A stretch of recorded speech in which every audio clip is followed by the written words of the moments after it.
Hello students, our today's topic is role of business management. What is the role of business management?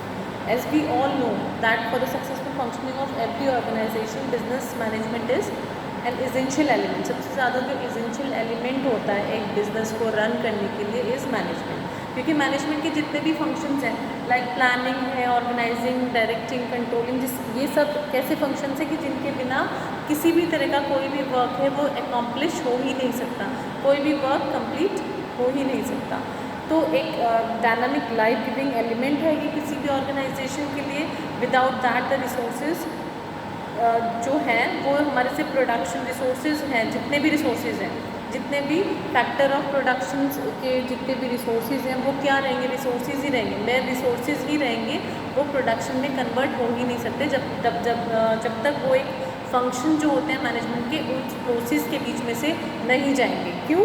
क्योंकि हमें कुछ भी किसी भी चीज़ का प्रोडक्शन करने के लिए, किसी भी चीज़ को बनाने के लिए सबसे पहले प्लानिंग की ज़रूरत होती है. सबसे पहले हम कोई भी चीज़ प्लान करते हैं, प्लान करने के बाद फोरकास्ट के बाद प्लान करते हैं, प्लान करने के बाद हमें चीज़ों को ऑर्गेनाइज़ करना पड़ता है. कोई भी चीज़ अगर हमारे पास सारे रिसोर्सेज हैं और हमने प्लानिंग नहीं की, ऑर्गेनाइज नहीं किया, ठीक है, उसके बाद हमने डायरेक्ट नहीं किया, ऑर्गेनाइज के बाद हमने डायरेक्शन नहीं दी कि वर्क कैसे होना है, या फिर उसके बाद हमने इवैल्यूएशन नहीं किया, हमने चीज़ों को कंट्रोल नहीं किया, तो वो सारा का सारा जितना भी हम करना चाहते हैं वो कंप्लीट नहीं हो पाएगा, वो केवल एक रिसोर्सेज ही रह जाएंगे.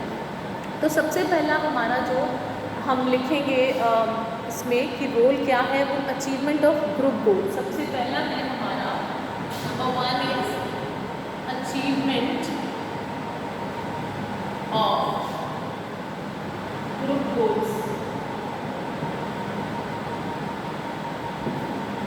Number 1 is what are goals. Goals होते हैं, गोल्स क्या है, एक जब ह्यूमन ग्रुप बनता है, कंसिस्ट करता है जो सेवरल पर्सन्स को, जिसमें बहुत सारे पर्सन्स होते हैं और जो स्पेशलाइज्ड होते हैं, जो किसी भी पार्ट में कोई भी जो टोटल टास्क है, जो टोटल टास्क परफॉर्म होनी है किसी भी प्रोडक्शन प्रोसेस के लिए, किसी भी वर्क के लिए, किसी भी गुड और सर्विसेज को प्रोड्यूस करने के लिए, उसमें वो पूरी तरह से स्पेशलाइज्ड पर्सन्स जो हैं उनको कलेक्ट करके जब एक ग्रुप बनाया जाता है, अकॉर्डिंग टू देयर स्पेशलाइजेशन उनको वर्क दिया जाता है, तो वो क्या हो गया, एक हमारा ह्यूमन ग्रुप होता है.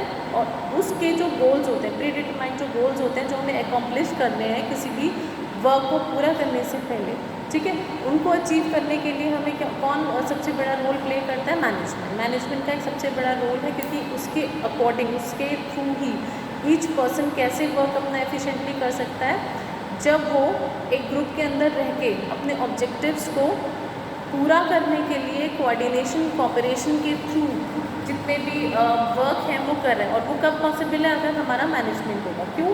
क्योंकि एक जो हमारे जो ग्रुप मेंबर्स, जो हमारा किसी भी तरह का जो हमारे लीडर्स हैं, जो हमारे टॉप लेवल मैनेजमेंट है, या जो हमारा जो इमीडिएट बॉस है, वो हमें क्या कहते हैं, मोटिवेट करता है, ठीक है, मोटिवेट करेगा, एक लीडरशिप क्वालिटी हमें इंस्पिरेशन देगा, किस लिए कि अपने ग्रुप वर्किंग को हम एक हार्ड कर सकें. So with the coordination and cooperation of team work हम अपने वर्क को क्या कर लेते हैं, अपने वर्क को हम लोग एकम्प्लिश कर लेते हैं, पूरा कर लेते हैं. Next is optimum utilisation of resources. Number 2 optimum utilisation of resources.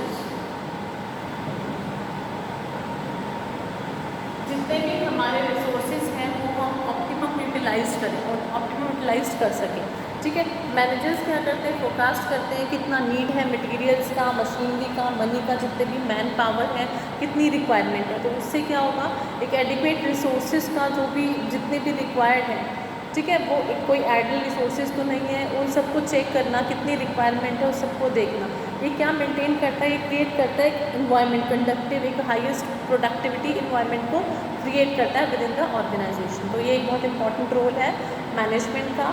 और मैनेजमेंट ये भी श्योर करता है कि कोई वर्कर जो है अपना काम बहुत अच्छे से कर रहा है, they are doing their work well, ठीक है, और in a best efficient way.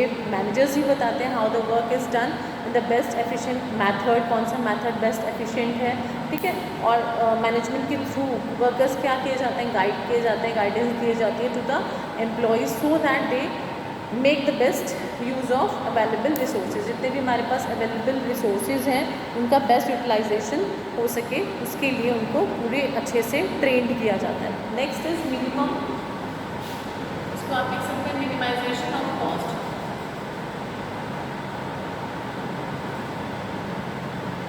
Minimisation of cost, minimisation of cost in this, जो जितना ये मॉडर्न एरा है, अब जो जितना भी ये मॉडर्न एरा चल रहा है जहाँ पे कट्स और कंपटीशन फेस करना पड़ता है ईच एंड एवरी ऑर्गेनाइजेशन को, वहाँ पर एक बिजनेस सक्सीड कैसे हो सकता है अगर वो अपना प्राइस पर यूनिट जितना लेसर रखता है, ठीक है। और प्राइस पर यूनिट कब लेस हो सकता है, जब उसकी कॉस्ट पर यूनिट हम कम से कम कर सकें। तो मिनिमाइजेशन ऑफ कॉस्टिंग कैसे किया जाता है, विद द एफिशिएंट मैनेजमेंट। अगर हमारा मैनेजमेंट जितना अच्छा होगा, जितना इफ़ेक्टिव होगा, जितना पावरफुल होगा, जितना हमारा मैनेज चीज़ों को अच्छे से किया जा रहा है, उतने अच्छे से चीज़ें क्या हो सकती है, कंट्रोल हो सकती है, एंड जो हमारा कॉस्ट है, कॉस्टिंग को हम मिनिमाइज़ कर सकते हैं। तो मैनेजमेंट के थ्रू जो गुड्स एंड सर्विसेज हैं उनको lowest possible cost per unit पर प्रोवाइड कराया जाता है, ठीक है।